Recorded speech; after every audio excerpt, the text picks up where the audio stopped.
नमस्कार, मैं विपिन शर्मा एक बार फिर अपने YouTube चैनल में आप सभी का स्वागत करता हूँ। 2 दिन के गैप के बाद आज फिर से मैं एक ट्यूटोरियल वीडियो लेकर आपके सामने हाजिर हुआ हूँ। आज का जो वीडियो है वो है अध्याय 1 का अंतिम वीडियो, कक्षा 10वीं, और जो विषय है वो गणित है। उसका जो अंतिम प्रश्नावली है, लास्ट एक्सरसाइज है 1.4, उसमें जो क्वेश्चंस दिए हैं उनको किस तरह से सॉल्व करेंगे और जो उसमें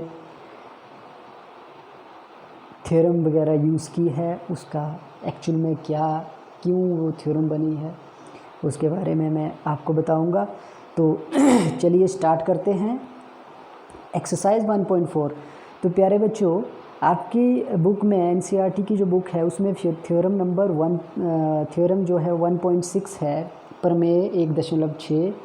उसकी जो स्टेटमेंट है वो मैं आपको एक बार बता देता हूँ, समझा देता हूँ, उसको एक्सप्लेन कर देता हूँ, क्योंकि इसी स्टेटमेंट के बेस्ड आपका 1.4 एक्सरसाइज के क्वेश्चंस हैं। और आप लोग अगर इस थ्योरम को समझ लेते हो तो उन क्वेश्चंस का आप इजीली आंसर कर सकते हो। उन क्वेश्चंस का क्या, डेली लाइफ में आपको कई बार ऐसी प्रॉब्लम्स आ जाती है, उससे रिलेटेड उनको भी आप इजीली बता सकते हो कि ये किस तरह का सॉल्यूशन होगा, इसका किस तरह का हल होगा। तो शुरू करते हैं। जो स्टेटमेंट है थ्योरम की 1.6 की, मान लीजिए x = p/q, जहाँ p और q असहभाज्य नॉन कोप्राइम है। एक परिमेय संख्या ऐसी है कि q बराबर है 2 की घात n गुणा 5 की घात m के रूप का है, जहाँ m और n ऋणेतर पूर्णांक है। तब जो x का दशमलव प्रसार होगा वो 7 होगा। बच्चों, कहने का मतलब है कि कोई अपनी साधारण शब्दों में इसको समझे, अपनी भाषा में इसको समझे, तो x जो है वो एक बटे में कोई संख्या दी है। उस आपको पता है जो संख्या बटे में होती है उसका एक अंश होता है, एक हर होता है। तो कोई x एक संख्या है p/q के रूप में, जिसको हमने लिखा है, मतलब एक परिमेय संख्या है, और जिसमें p और q जो है वो नॉन कोप्राइम है, वो कोप्राइम नहीं है, असहभाज्य है। कोप्राइम कब होते हैं बच्चों? कोई भी दो संख्याएं कोप्राइम कब होती है? जब उनको हम बटे में लिखते हैं और उन दोनों का HCF जो होता है वो 1 होता है, 1 के अलावा कोई संख्या नहीं होती है, ठीक है। और एक अब ये जो p/q जो संख्या दी है उसमें जो बच्चों q है ना, इस बात पे ध्यान दें आप, जो q है मतलब जो हर है, जो डिनोमिनेटर है उसके अगर हम फैक्टर निकालते हैं, अभाज्य गुणनखंड विधि से उसके अगर हम गुणनखंड निकालते हैं, तो वो अगर 2 की घात n गुणा 5 की घात m के रूप में आते हैं, तो वो जो x होगा ना, जो संख्या दी होगी आपको, बटे वाली संख्या दी होगी, उसका जो दशमलव प्रसार होगा वो 7 होगा। प्यारे बच्चों, थोड़ा सा अगर पीछे जाएं, 9th क्लास में जाएं, तो आपको फर्स्ट चैप्टर में जो था एक एक्सरसाइज थी, मुझे एक्सरसाइज का याद नहीं, उसमें जो एक्सरसाइज थी उसमें आपके एक इस तरह के क्वेश्चन दिए थे और उसमें बोला था कि आपने भाग देने वाली प्रक्रिया से जो है वो दशमलव प्रसार ज्ञात करने हैं, पता लगाना है कि किस तरह के दशमलव प्रसार होंगे। तो उसमें आप भाग देते थे, फिर देखते थे आपकी दशमलव के बाद अंक, अगर जैसे दशमलव के बाद भाग जो करने पर जो दशमलव के बाद अंक वो रिपीट कर रहा है तो पुनरावृत्ति होगा, इस तरह से, है ना। और अगर आपका जो शेष फल है वो 0 आ रहा है, मतलब क्वेश्चन पूरा सॉल्व हो जा रहा है, दोनों संख्या आपस में भाग हो जा रही है, तो वो जो आपका जो दशमलव प्रसार होता था वो 7 होता था। 7 और असांत, ये पहले भी आप इन शब्दों से परिचित हैं। तो उस चीज़ को अब इन्होंने ख़त्म कर दिया है। क्वेश्चंस वही हैं लेकिन जो मेथड है वो चेंज हो गया। अब आपने फैक्टर्स बनाकर देखना है, हर के फैक्टर्स बनाने हैं। अगर वो 2 गुणा 5 की घात में आ जाते हैं तो आपका जो आंसर होगा वो 7 होगा। अगर 2 गुणा 5 की घात में नहीं आते हैं तो वो असांत आवर्ती होगा, जो एक और थ्योरम है 1.7, वो नेक्स्ट पेज पर हम करेंगे उसको। तो उसमें मैंने एक एग्जाम्पल लिया है 7/80 का। तो प्यारे बच्चों, 7/80 का अगर आप देखें तो इसमें जो q है इसमें जो Q है वो कितना है आपका 7, Q जो है वो आपका 80 है। Q कौन सा होता है, P बटा Q, मतलब जो नीचे है जो हर है वो Q कितना है 80 है। तो मैंने यहाँ पर रफ काम में 80 के अभाज्य गुणनखंड विधि से मैंने क्या किया, इसके गुणनखंड निकाले हैं। तो ये आए आपके 2 गुणा 2 गुणा 2 गुणा 2 गुणा 5, यानी कि 2 की कितनी बार आ रहा है, 4 बार आ रहा है। 2 की घात 4 गुणा 5 लिख दिया है मैंने, ठीक है।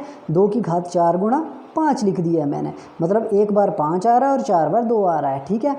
तो प्यारे बच्चों अब आप देख पा रहे हैं कि जो इसका जो हर जो है Q है वो किस फॉर्म में आ रहा है, 2 की घात n गुणा 2, 5 की घात m। n और m कोई संख्याएं हैं, मतलब ये घात है 2 और 5 की, मतलब कुछ भी हो सकती है, ये 1 2 3 4 5 0 भी हो सकती है, ठीक है।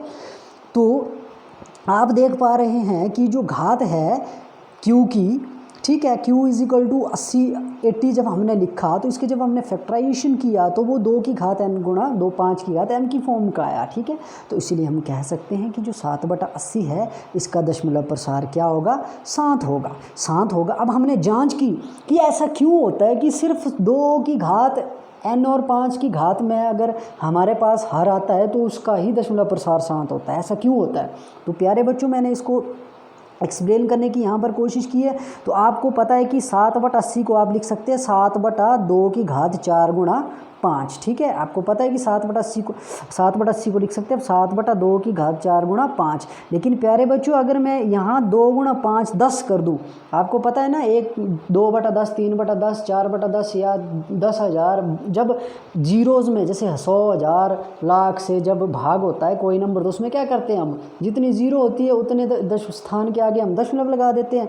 तो यहाँ पर 10 कब आएगा, 2 गुणा 5 10, जब 2 की घात 4 है 5 की घात भी कितनी हो जाएगी, यहाँ पर 4 हो जाएगी। तो मैंने क्या कर दिया कि 5 की घात यहाँ पर 3 ले ली है। और तो बच्चों जब मैंने नीचे 5 की घात 3 में मल्टीप्लाई किया तो हर के साथ भी 5 की घात 3 से मल्टीप्लाई करना पड़ा।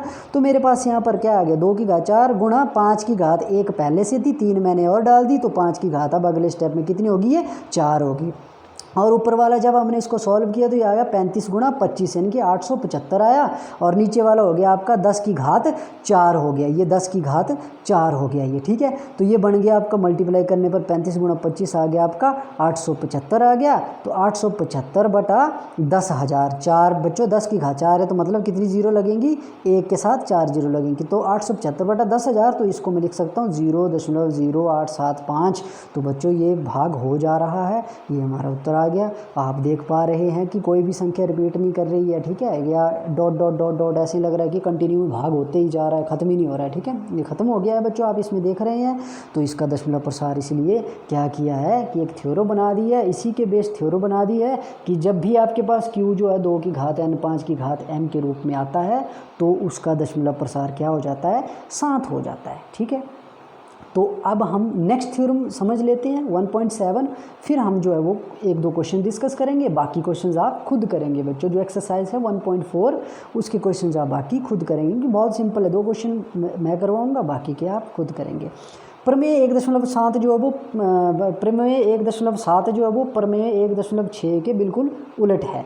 मतलब उसमें क्या था कि x p बटा q, मतलब बटे में कोई संख्या दी है और उसमें क्या है कि जो नीचे जो q है, q अगर 2 की घात 5 n गुणा 5 की घात m के रूप में नहीं आता है तो वो उसका दशमलव प्रसार जो होगा वो अशांत आवर्ती होगा। प्यारे बच्चों ये मैंने लिखा है ना नीचे, अशांत और आवर्ती लिखा है, मैं भूल गया था, लेकिन इसे अशांत आवर्ती होगा। मतलब कि 2 की घात गुणा 5 की घात अगर आ रही है लेकिन उसके साथ में कोई और संख्या की घात आ रही है तो उसका जो दशमलव प्रसार होगा वो अशांत होगा, ठीक है। भले ही आपके फैक्टर 2 गुणा 5 में आ रहे हैं लेकिन उसमें और नंबर इन्वॉल्व है, 7 भी है, आप कह सकते 11 भी आ रहा है, 13 भी आ रहा है, तो उस स्थिति में जो है वो दशमलव प्रसार अशांत होगा, ठीक है। जैसे मैंने एग्जांपल लिया 6/15 का, तो मैंने देखा यहाँ Q कितना है 15 है, तो Q 15 के जब मैंने फैक्टर किए तो 3 गुणा 5 आए।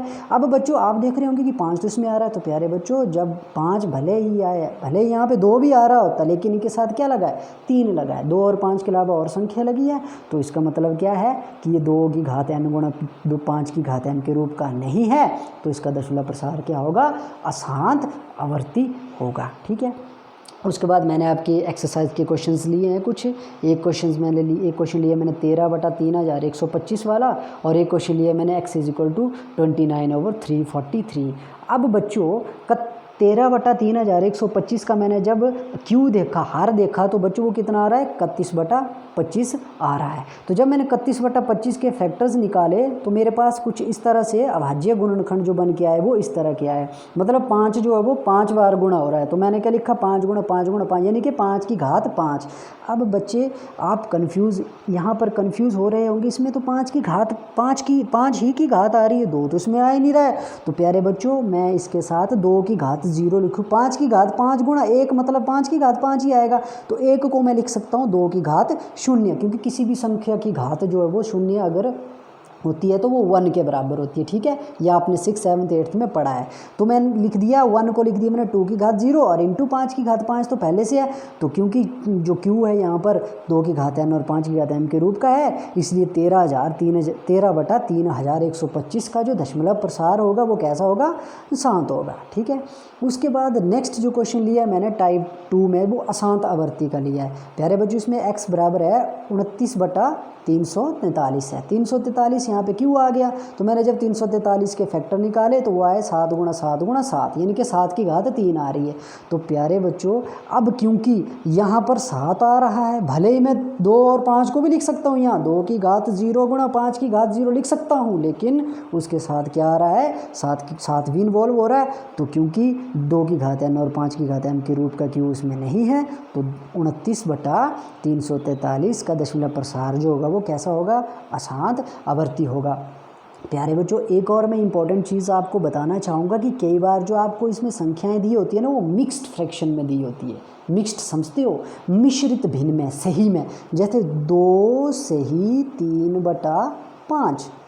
ठीक है, जैसे मैं एक संख्या लिख रहा हूँ 2 सही 3/5, इसका आपने दशमलव प्रसार ज्ञात करना है। तो प्यारे बच्चों सबसे पहले क्या करना है, आपने इसको